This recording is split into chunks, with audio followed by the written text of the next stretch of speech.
नमस्कार दोस्तों, आप सभी का study quiz with Nirmala YouTube channel पर स्वागत है। आज मैं आप सभी के लिए वेरी इंपॉर्टेंट क्वेश्चन लेकर आई हूँ। कक्षा 6 से लेकर 10 तक में जितने भी भूगोल के चैप्टर होते हैं उनका निचोड़ समझ लीजिए। लगभग उनमें से आज मैं 50 क्वेश्चन लेकर आई हूँ। ये भाग 1 है। टोटल 100 प्रश्न हैं जो कि ज्योग्राफी से संबंधित हैं। ज्योग्राफी आरबीएससी की बुक्स 6 to 10 जिसका कंटेंट रीड में ऐड किया गया है वही। तो चलिए देखते हैं आज के 50 प्रश्न कौन से हैं। आप इन्हें ज़रूर सॉल्व करिए और आप ये टारगेट रखिए कि आपके आज 50 में से कितने सही होते हैं और कमेंट सेक्शन में ज़रूर बताएं। तो पहला प्रश्न देखिए, प्रेयरी घास के मैदान कहाँ पाए जाते हैं? यूरोप, एशिया, उत्तरी अमेरिका या फिर ऑस्ट्रेलिया? तो प्रेयरी घास के मैदान हैं वो उत्तरी अमेरिका में पाए जाते हैं। मैं ओनली आपके उनके आंसर बताऊंगी थोड़ा टाइम रोककर, जिससे आप इन्हें सॉल्व कर सकें। अगला प्रश्न है प्रश्न नंबर 2, पृथ्वी के उत्तरी ध्रुव पर स्थित है? आर्कटिक महासागर, अंटार्कटिका, अटलांटिक या फिर ऑस्ट्रेलिया? उत्तरी ध्रुव पर स्थित पूछा है तो आंसर हो जाएगा आर्कटिक महासागर। अगला प्रश्न है, विश्व का सबसे बड़ा महाद्वीप कौन सा है? अफ्रीका, उत्तरी अमेरिका, एशिया, यूरोप? क्वेश्चन समझिए फिर आंसर करिए। विश्व का सबसे बड़ा महाद्वीप कौन सा है? महाद्वीप पूछा है तो आंसर हो जाएगा एशिया। एशिया ऐसा महाद्वीप है जो कि जनसंख्या और क्षेत्रफल की दृष्टि से बड़ा है, यानी दोनों ही दृष्टि से बड़ा महाद्वीप है, तो आंसर हो जाएगा एशिया। अगला प्रश्न है प्रश्न नंबर 4, सबसे गहरा गर्त किस महासागर में है? सबसे गहरा गर्त किस महासागर में है? प्रशांत, अटलांटिक, आर्कटिक या फिर हिंद? तो आंसर हो जाएगा, गहरा गर्त पूछा है तो आंसर है प्रशांत महासागर। अगला प्रश्न देखिए प्रश्न नंबर 5, दिशा सूचक यंत्र की सुई हमेशा दर्शाती है? क्या दर्शाती है? दक्षिण दिशा, उत्तर दिशा, पूर्व दिशा या फिर पश्चिम दिशा? तो इसका आंसर हो जाएगा, दिशा सूचक यंत्र हमेशा उत्तर व दक्षिण दिशा दोनों ही दर्शाती है। ये ऑप्शन गलत है। इसका आंसर होगा उत्तर और दक्षिण दोनों ही दिशा दर्शाती हैं। अगला प्रश्न है, वास्को डी गामा ने किस देश तक आने के लिए समुद्री मार्ग की खोज की? भारत, अमेरिका, श्रीलंका या इटली? कहाँ तक आने के लिए वास्को डी गामा ने समुद्री मार्ग की खोज की है? तो आंसर हो जाएगा भारत। आप कमेंट सेक्शन में बताइए कि वास्को डी गामा भारत कब आया था। भारत आने के लिए उसने समुद्री मार्ग की खोज की थी, लेकिन आया कब था वो बताना है, सन, कमेंट सेक्शन में। अगला प्रश्न है, वह रेखा जो पृथ्वी को उत्तरी गोलार्ध तथा दक्षिणी गोलार्ध में विभाजित करती है कहलाती है? वह रेखा जो कि उत्तरी और दक्षिणी गोलार्ध में विभाजित करती है क्या कहलाती है? कर्क रेखा, विषुवत रेखा, मकर रेखा या फिर ग्रीनविच रेखा? तो आंसर क्या होगा? विषुवत रेखा। ब इसका आंसर हो जाएगा। विषुवत रेखा पृथ्वी को 2 भागों में विभाजित करती है, उत्तरी गोलार्ध और दक्षिणी गोलार्ध। तो आंसर क्या है? ब। अगला प्रश्न है, पृथ्वी पर एक अधिवर्ष में कितने दिन होते हैं? 365, 364, 366 या 363? अधिवर्ष जिसे हम लीप वर्ष भी कहते हैं, उसमें कितने दिन होते हैं एक वर्ष में? तो आंसर होगा 366 दिन। नॉर्मल 365 दिन होते हैं, लेकिन जब अधिवर्ष होता है तो कितने दिन होते हैं? 366 दिन होते हैं। अगला प्रश्न है, भारत द्वारा पहला कृत्रिम उपग्रह प्रक्षेपित किया गया था 1960, 1975, 1947 या 1985? तो आंसर हो जाएगा 1975। ब इसका आंसर है। अगला प्रश्न है, राजस्थान में प्राचीन जंतर मंतर वेधशाला स्थित है? कहाँ पर है? उदयपुर, कोटा, जयपुर, जोधपुर? वैसे राजस्थान में एक ही जंतर मंतर है, वो है जयपुर में, और वो सबसे प्राचीन भी है। आंसर हो जाएगा स। अगला प्रश्न है, सौर मंडल का सबसे बड़ा ग्रह है? पृथ्वी है, मंगल है, बृहस्पति या फिर शनि? सबसे बड़ा ग्रह हो जाएगा बृहस्पति। आंसर है स। अगला प्रश्न है, वर्तमान में ग्रहों की संख्या है? 8, 9, 10, 11? वर्तमान में पूछिए तो आंसर हो जाएगा अ। वर्तमान में ग्रहों की संख्या कितनी है? 8। पहले कितनी थी? 9, लेकिन अब कितनी है? 8। अगला प्रश्न है, वीडियो को एंड तक ज़रूर देखें और अपने दोस्तों में भी शेयर करें ताकि वो भी इन क्वेश्चन को सॉल्व करें। अगला प्रश्न है 13, ध्रुव तारे द्वारा दिशा निर्धारित होती है, उत्तर, दक्षिण, पूर्व, पश्चिम। ध्रुव तारे द्वारा दिशा निर्धारित होती है तो अ इसका आंसर हो जाएगा, उत्तर दिशा निर्धारित होती है। क्यों? क्योंकि ध्रुव तारा जो होता है स्थिर रहता है और उस स्थिरता के कारण ही दिशा निर्धारित होती है उत्तर दिशा। तो आंसर हो जाएगा अ। अगला प्रश्न है, तारे चमकते हैं स्वयं के प्रकाश से, दूसरों के प्रकाश से, चंद्रमा के प्रकाश से या फिर ग्रहों के प्रकाश से। तो आंसर क्या होगा? तारे चमकते हैं स्वयं के प्रकाश से। आंसर है अ। अगला प्रश्न है, खादर शब्द का संबंध किससे है? पठार से है, नदी से है, मैदान से है या फिर पर्वत से है? खादर शब्द का संबंध मैदान से है। आंसर है स, मैदान। अगला प्रश्न है, निम्नलिखित में से, प्रश्न नंबर 16 देखिए, निम्नलिखित में से कौन सा एक पश्चिमी तटीय मैदान का भाग नहीं है? पश्चिमी तटीय मैदान का भाग नहीं है। कोरोमंडल, कोंकण, कन्नड़ या फिर मालाबार। पश्चिमी तट का भाग नहीं है ये पूछा है, तो आंसर हो जाएगा अ, कोरोमंडल पूर्वी तट का भाग है।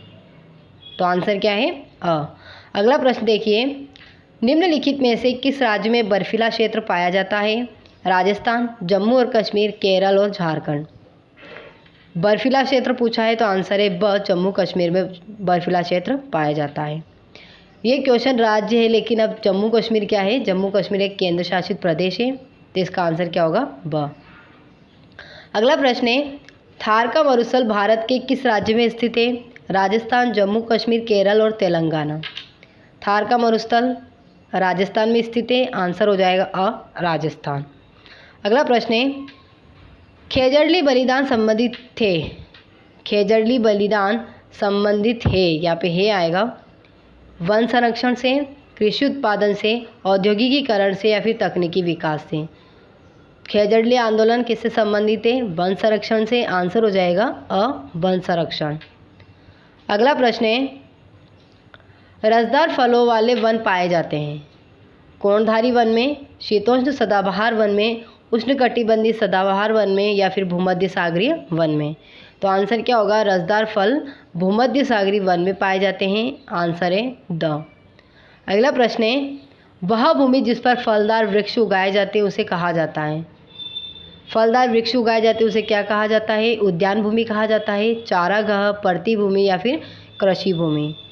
तो जहाँ पर फलदार वृक्ष होते हैं उसे क्या कहेंगे? उसे उद्यान भूमि कहते हैं। आंसर है अ। अगला प्रश्न है, पोल्डर किस देश में पाए जाते हैं? इंग्लैंड में, जापान में, नीदरलैंड में या फिर मिस्र में। तो पोल्डर नीदरलैंड में पाए जाते हैं। आंसर है स। अगला प्रश्न है, जल दिवस कब मनाया जाता है? क्वेश्चन नंबर 23, 25 मार्च, 22 मार्च, 15 मार्च या 10 मार्च। तो जल दिवस मनाया जाता है 22 मार्च को। आंसर हो जाएगा ब, 22 मार्च। पृथ्वी दिवस मनाया जाता है, पृथ्वी दिवस कब मनाया जाता है? 22 अप्रैल को। 22 अप्रैल को पृथ्वी दिवस मनाया जाता है। यहाँ पे पूछा है जल दिवस, तो 22 मार्च को मनाया जाता है। अगला प्रश्न 24, वॉन झील किस देश में स्थित है? अमेरिका में, ब्राज़ील में, ईरान में या तुर्की में। तो आंसर हो जाएगा वॉन झील तुर्की में स्थित है। आंसर है द, तुर्की। वॉन झील खारे पानी की सबसे बड़ी झील है। आंसर क्या है? द। अगला प्रश्न है, वायुयान किस परत में उड़ते हैं? समताप मंडल में, क्षोभ मंडल में, आयन मंडल में या फिर बहिर्मंडल में। वायुयान किस परत में उड़ते हैं? तो आंसर हो जाएगा अ, समताप मंडल में उड़ते हैं। अगला प्रश्न है, उष्णकटिबंधीय चक्रवातों को संयुक्त राज्य अमेरिका में क्या कहा जाता है? उष्णकटिबंधीय चक्रवातों को संयुक्त राज्य अमेरिका में क्या कहा जाता है? हरिकेन, टॉर्नेडो, विली विलीज या फिर टाइफून। वो संयुक्त राज्य अमेरिका पूछा है तो आंसर हो जाएगा हरिकेन, अ इसका आंसर है। और भारत में क्या कहा जाता है? तो भारत में चक्रवात कहा जाता है। ओके, तो आंसर क्या है? अ, हरिकेन। अगला प्रश्न है, स्थलीय भाग जो 3 तरफ से जल से घिरा हो उसे कहते हैं? द्वीप, प्रायद्वीप, सागर, महासागर। 3 तरफ से जल से घिरा हो तो उसे प्रायद्वीप कहते हैं। आंसर हो जाएगा ब, प्रायद्वीप। अगर चारों तरफ से घिरा हो तो वो हो जाता है द्वीप, लेकिन यहाँ पे 3 तरफ से पूछा है तो आंसर हो जाएगा ब, प्रायद्वीप। अगला प्रश्न है, निम्न में से कौन सी एक प्रमुख प्राकृतिक स्थलाकृति नहीं है? पर्वत, पठार, अधिवास या मैदान। प्राकृतिक स्थलाकृति पूछा है, नहीं है, 3 है और 1 नहीं है, तो आंसर क्या होगा इसका? स अधिवास। अगला प्रश्न है, राजस्थान में ब्रह्मा जी का मंदिर स्थित है? अजमेर, पुष्कर, पाली, करौली। ब्रह्मा जी का मंदिर कहाँ पर है? आंसर हो जाएगा ब पुष्कर। अगला प्रश्न है, जयसमंद झील कौन से जिले में स्थित है? उदयपुर, चित्तौड़गढ़, बाड़मेर या जालौर। जयसमंद झील कौन से जिले में है? तो आंसर हो जाएगा उदयपुर में।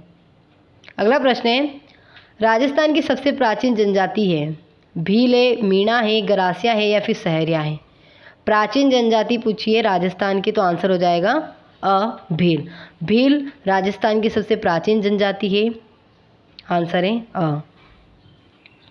अगला प्रश्न है प्रश्न नंबर 32 राजस्थान के किस भौतिक विभाग में जनसंख्या घनत्व सबसे कम पाया जाता है?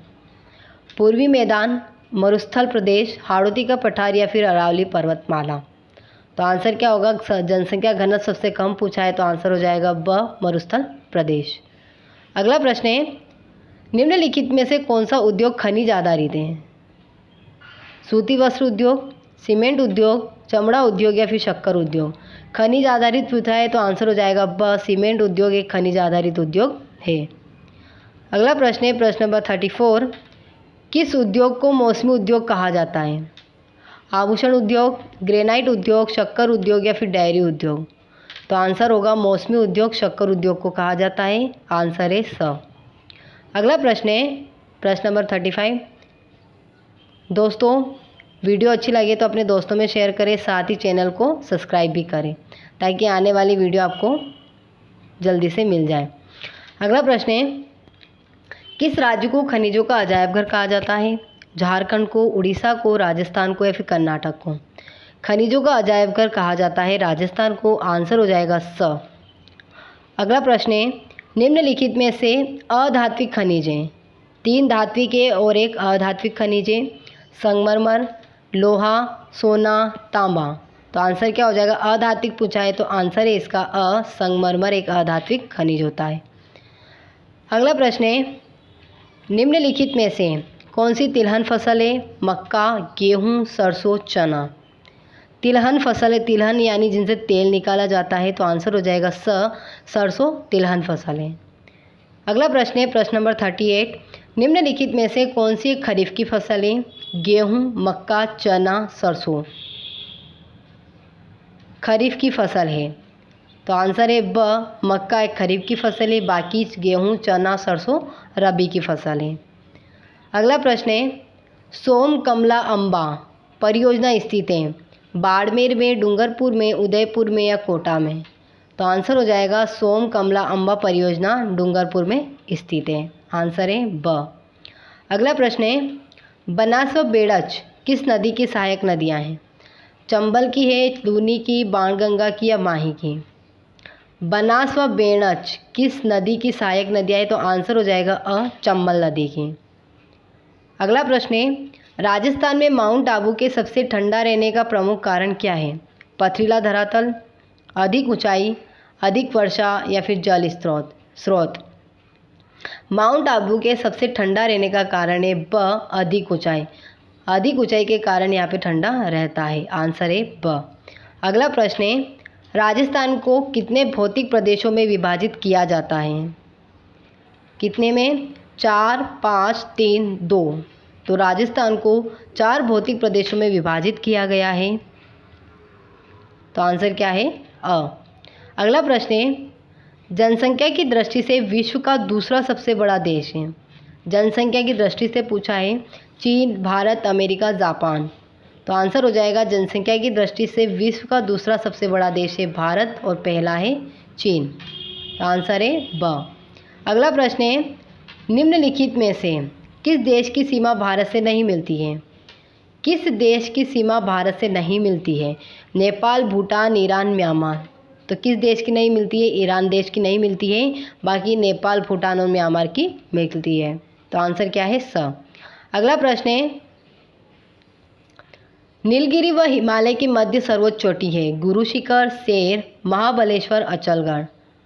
नीलगिरी व हिमालय के मध्य, नीलगिरी दक्षिण भारत की सर्वोच्च चोटी है, हिमालय उत्तर भारत की है, तो इन दोनों के मध्य है गुरु शिखर। आंसर हो जाएगा अ गुरु शिखर। अगला प्रश्न है, भारत का सबसे छोटा जिला है, राजस्थान का सबसे छोटा जिला है करौली, डूंगरपुर, धौलपुर या फिर सीकर। तो आंसर क्या होगा? राजस्थान का सबसे छोटा जिला है धौलपुर। आंसर है स। बड़ा कौन सा है? जैसलमेर। अगला प्रश्न है, क्षेत्रफल की दृष्टि से राजस्थान का भारत में स्थान है, पहला, दूसरा, तीसरा, पांचवा। क्षेत्रफल की दृष्टि से राजस्थान का भारत में स्थान है पहला। आंसर हो जाएगा अ पहला।